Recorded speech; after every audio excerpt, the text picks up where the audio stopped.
What is happening? Welcome to another Plus Pitch podcast. My name is Nick Pollack. Today is May 13th, and yes, we are going to talk about baseball. We got to talk about Chase Dander. Why? Because he had a phenomenal game. We're going to talk about season 1 of Dander. I haven't seen season 2 of Dander, okay? All right, but amazing season 1. And what did he do yesterday, Chase Dander? Well, it was 6 innings of 2 earned runs, 1 hit, 3 walks, and 7 strikeouts. Oh man, is this finally Chase Dander being the guy that we want him to be for 12 teamers? No! He only had 8 whiffs and a 24% CSW in that time. And this was, yes, outside of course, and that's nice.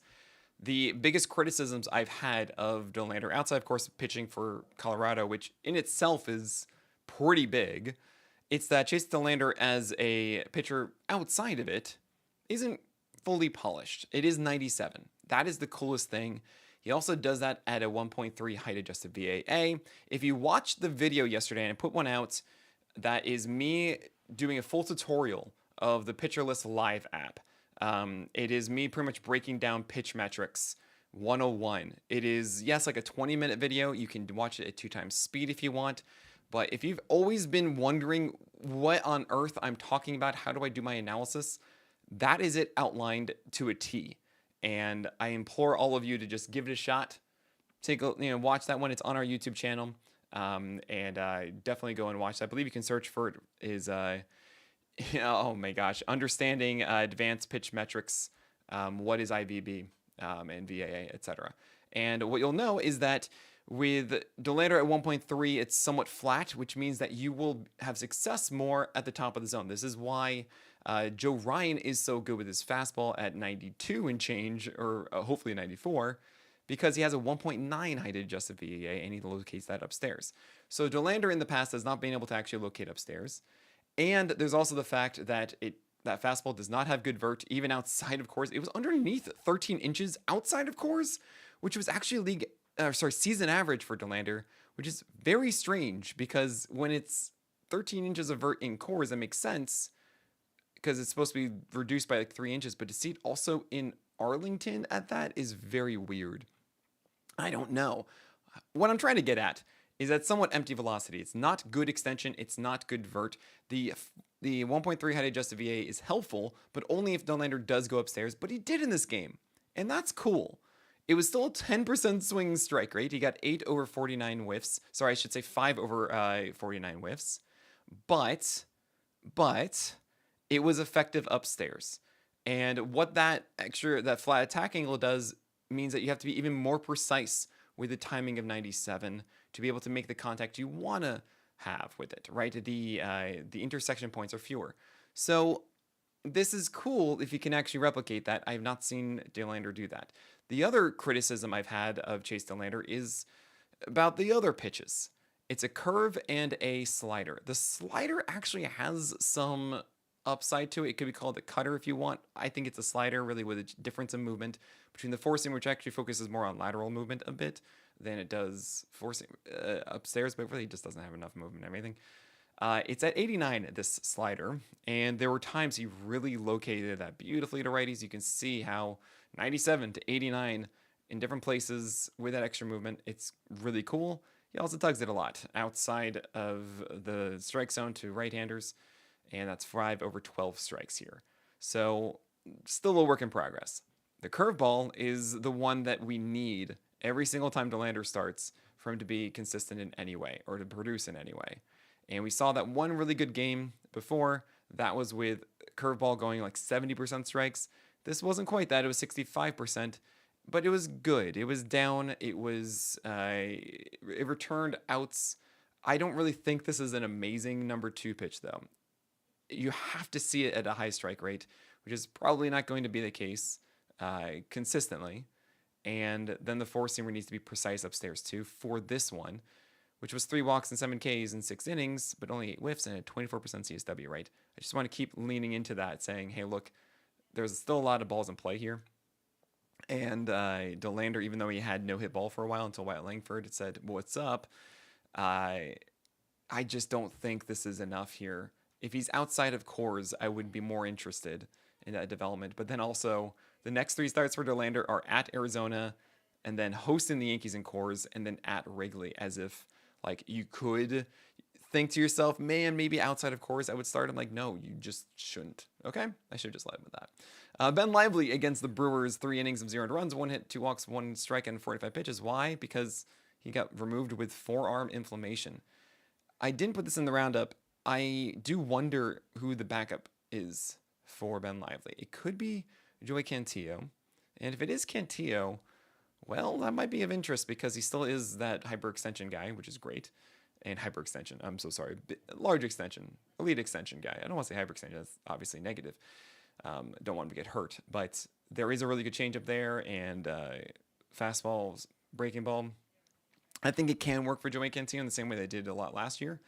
But pay attention to that, see how that goes for the Guardians and who is stepping in.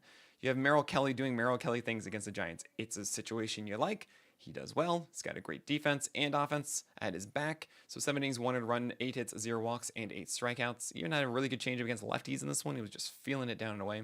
You love it. He didn't get leg cramps either. That's great. Grant Holmes against the Nationals, 6.1 innings of 1 run, 4 hits, 1 walk, and 4 Ks. Okay, right. This is really cool. Well, yes and no. You took down the Nationals as he should. He essentially went dancing with a disco for like an 80% strike rate on the slider. Thing is, the other pitches, not so much. 53% on the four-seamer, which actually I'll get to in a moment, isn't so terrible. It just means that the curve has to be a big strike pitch. And the curve was a 15% CSW with 5 or 13 strikes. And, oh, gosh, it's so annoying because the curve is actually at 83, 84. It's not really that big of a difference from the slider, but it is distinctly more drop. But there is some blending a little between sliders and curves for Holmes. And what bothers me is that this curve with the slider turns him into a very legitimate pitcher. He has the longevity, right? This was 6.1 innings. They pulled him here because it was a close game. 79 pitches, right? He was efficient in this one because that slider was so good in the zone. The Nationals aren't very good. But the thing is, the four-seamer at 53% strikes isn't actually that bad because the four-seamer traditionally has been the pitch he gets burned on. We have seen him at like 96 at times this year. This was 94. And I like to see Holmes kind of pitching backwards with it of, kind of like we see with Ronel Blanco and maybe Griffin Canning of saying, look, go with your two secondaries. For them, it's slider and changeup. For Holmes, it's curve and slider.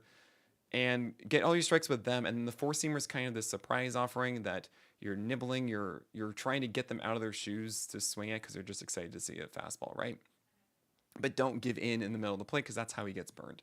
The slider is his best pitch. The curve was his best pitch. And the fact that it's not quite there yet for Grant Holmes says to me, this should be over time. The fact that he's at 13 of them thrown at least instead of like 4 is an improvement. So hopefully in time we do get this. Tyler Mahle against the Rockies, 6.1 innings of 1 run, 4 hits, 1 walk, and 5 Ks. It's Rocky Road. Maybe I haven't given Tyler Mahle enough credit. This was pretty cool of seeing down and away splitters constantly in that lower quadrant. I love to see that against lefties. And also the slider, even though with a really low strike rate of like 43% or so, he was consistent with the arm side and down, and it was a tempting offering. It really helped him get through this one. The four-seamer was generally kind of what it was. It was like 91 and change and around the top half of the zone, something like that. But it was Rocky Road then, too, right? Now he gets the Astros. I don't really want to start Tyler Mahle against the Astros. I want to get the White Sox after. I think it's if you have to hold on to Mahle to get that White Sox start, yes, you hold on to him and you start him there. All right, fine. I don't really think like there's super high upside here because the four-seamer is not this elite pitch. The splitter needs to be precise. Slider's coming along, but it's not really that amazing. So the cutter, that's why I was kind of interested in that before. It wasn't really that good in here. Whatever. Paul Skeens against the Mets. Ace is going to ace. And also 9 whiffs total. Not a single pitch earned more than 3. That includes that fastball. 6 innings, 1 run, 6 hits, 3 walks, 6 Ks. This is why he's SB3 right now. I remember in the beginning of the year, too, Peelbot was pretty low on Skeens' strikeout rate. And a lot of people were thinking like 30% plus. And I think Peelbot was at like 26, 27%, which makes sense because he's just not missing bats. He's not like overwhelming with command too. It's a lot of just here it is, hit it. And I kind of hate that. I want Scooble. I want Wheeler, Those guys are actually put it where they want to a lot more. Jackson Jobe, speaking of which, his command is not as bad as the high walks suggest. 5.2 innings of 1 earned run, 3 hits, 5 walks, and 7 Ks. It is really surprising to see 5 walks when you have a strike rate that's above 60% across everything, right? It's not saying that all pitches are above 60%, but just overall over 60% doesn't speak to a walk per inning. And I think this actually really leans into why I like Jobe, because it does showcase that he has the ability. It's just these moments where it falls apart a bit. And that's usually a mental thing that you can overcome in time. It's something that veterans don't go through nearly as much, that rookies do get more volatile based on the moment. And they don't really bear down and have the experience of the reps of getting through things, right? So that's a positive in my view for the future outcome. Not positive last night, but as in how those walks happen, that makes sense. What I do like here is that the four-seamer was a better attack. It was upstairs at 97 a lot, and then you have the slider still being a really consistent one. You have low sinkers also to right-handers, which I really dug. We have lefties getting changeups. You have curveballs in there. Like, you see the whole package. And I don't think that he's a bad command pitcher. I think he's actually an above average command pitcher for a prospect. So I think, again, this improves over time. I'm encouraged by this. I was very negative on the list because we really haven't seen Jobe take those steps, and this actually felt like a step forward. So that's cool. We get another somewhat okay start next time. I believe it's at Toronto. I think I'm going to roll with it for Jackson Jobe. We have a couple other guys we got to talk about. Michael Wacha, Christopher Sanchez, Justin Verlander, etc., etc., etc. And we're going to talk about all of them after this break. Cullen Ray against the Marlins did what he was supposed to do. Got the win. 6.2 innings of 200 runs, 6 hits, 2 walks, and 4 Ks. That sounds cool. And he gets the White Sox next, and then we're really having a good time. And then we're probably off this train. Okay, cool. Michael Wacha against the Astros got the win. 6.2 innings of 200 runs, 8 hits, 2 walks, 3 strikeouts. Fine. We had some Koufax in there to help us get through this. And honestly, just 10 changeups against this right-handed heavy lineup isn't too much of a surprise, but it just kind of showcases that Wacha finds a way to make it work. He has a four-seamer cutter that are both generally fine. You have a slider in there too as well and some sinkers. Wacha is a solid Toby, if not Holly at this point. And be happy with Wacha. Just be happy with it in a landscape of a lot of pitchers that are just not really coming through. Just be happy you have Wacha. Christopher Sanchez against the Cardinals, 6 innings of 200 runs, 4 hits, 3 walks, and 8 strikeouts. He's at 95-96. That's fine with me. The changeup got a ton of whiffs, 8 for 34 whiffs on it. So I want to say that he's over the forearm scare. At the same time, there were so many pitches that were over the plate that the changeup actually had the most damage done against it. And the sinker with just a 55% strike rate and 19% CSW is not really the Sanchez that we know. This was against the Cardinals, not a strong offense either. But we're pretty close to being back, and the fact that we're not really seeing any sort of injury woes, he's throwing 98 pitches here, is a really nice thing with Christopher Sanchez. So with every start that he produces, we're just going to be more excited about this. We have Justin Verlander against the Diamondbacks, 6 innings of 200 runs. All right, we'll take that in 10 base runners of 9 hits. Whatever, he got singled out a little bit in 5 Ks. The fastball's at 93, but the four-seamer command was pretty good. The slider command was down. It wasn't a big strike pitch as much as we want to be, but it was down. I just can't get that start for Verlander where he has the velocity, the four-seamer working command-wise, and the slider getting whiffs, right? Like, can I get one of those?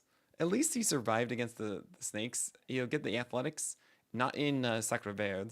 It's going to be in San Francisco, fortunately. And then it'll be the Nationals and Marlins. So I'm still holding on to this. Just, I want that one game and be like, aha! Hopefully he holds on after that.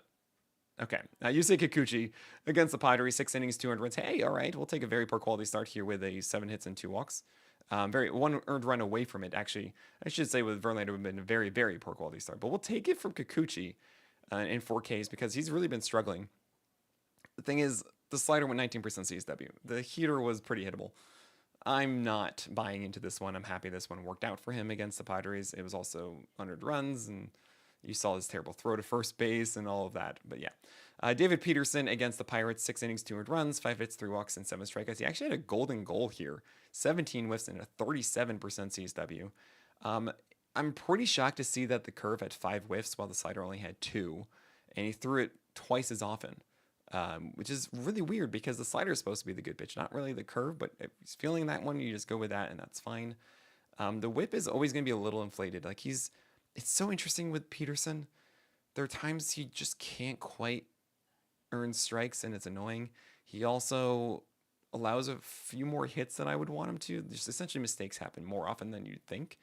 But I love his extension. I love that he has, I guess, 5 pitches in full that he can whip out at any point. He has multiple secondaries for for whiffs.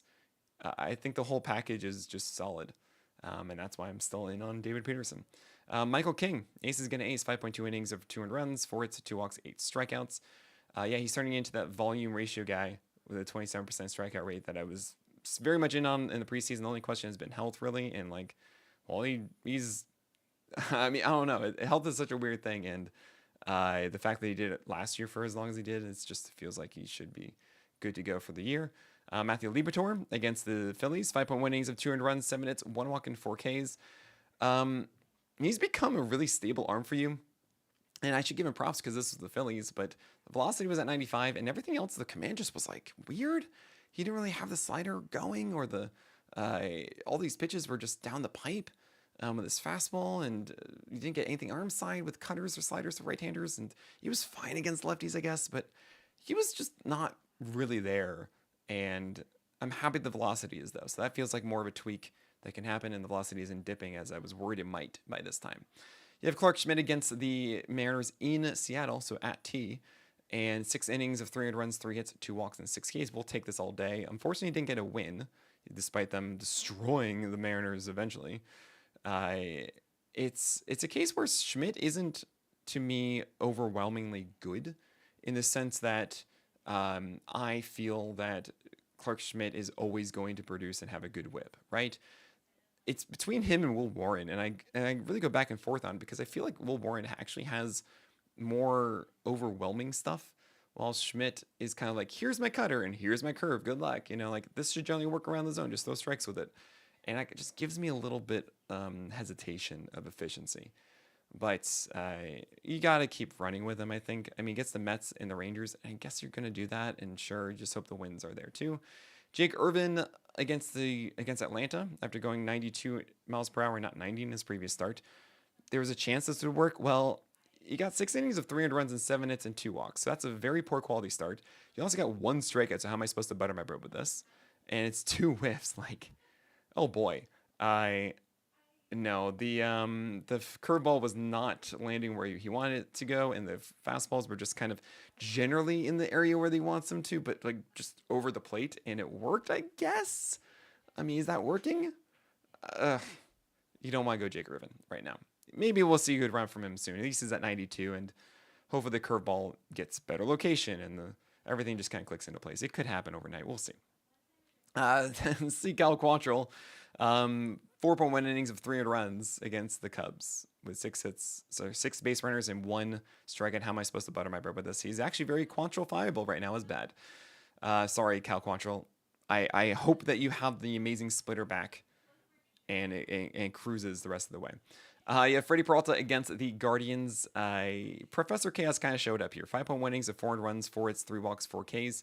He had some really nice pitches, but then he had some that were just well over the plate to these lefties, and yeah, that's it. Like, you didn't really know what you're going to get in a given pitch. This is what the life of Freddie Peralta is as a cherry bomb. Emerson Hancock against the Yankees. He had some really nice pitches. Like, he had 15 whiffs, but it's the Yankees overall. So 5 innings, 7 earned runs, 8 hits, 4 walks, and 5 strikeouts. Yeah, this is Emerson Hancock, but it does give me some hope maybe for the future. Like, getting a little bit better, figuring out how to use that changeup to lefties effectively, and so on. So we'll see. I'm a little intrigued by it because he had 15 whiffs here, but you can't trust them at all right now. And then you have Ryan Gusto and Tanner Houck. Just don't have Tanner Houck. I have him at 99 on the list as this game was going on, and I was just like, he had some really good pitches and then a lot of really bad ones. something's going to be up with Tanner Houck, right? Like, he can't be this bad forever. 2.1 innings of 11 earned runs, 9 hits, 3 walks, and 0 strikeouts. Like, that's not forever Tanner Houck. While Ryan Gusto, 2.1 innings of 7 earned runs, 7 hits, 3 walks, and 2 strikeouts. He tried to go upstairs with his four-seamer as he normally needs to. He doesn't really have much else in the arsenal. And he just missed a little too far. And the other pitches, the secondaries, did not help at all. So, yeah, you shouldn't be going with Gusto, unfortunately. I had him as the streamer as a questionable start, and I hated it. And the only streamer I could have actually picked was Dander at Texas. So it goes. Yeah, you don't want Gusto on your teams. But that is it for today. Enjoy Brian Wu versus Max Fried today. I'll also be doing a live The Craft podcast broadcast with Eno Saris at 4 p.m. tomorrow. So that's going to be really fun. We're going to be watching the Yankees and Mariners game. That is, I believe it's Will Warren versus Luis Castillo. So we'll see how that goes. But that is it for today. So my name is Nick Pollack, and may your BABIPs be low and your strikeouts high.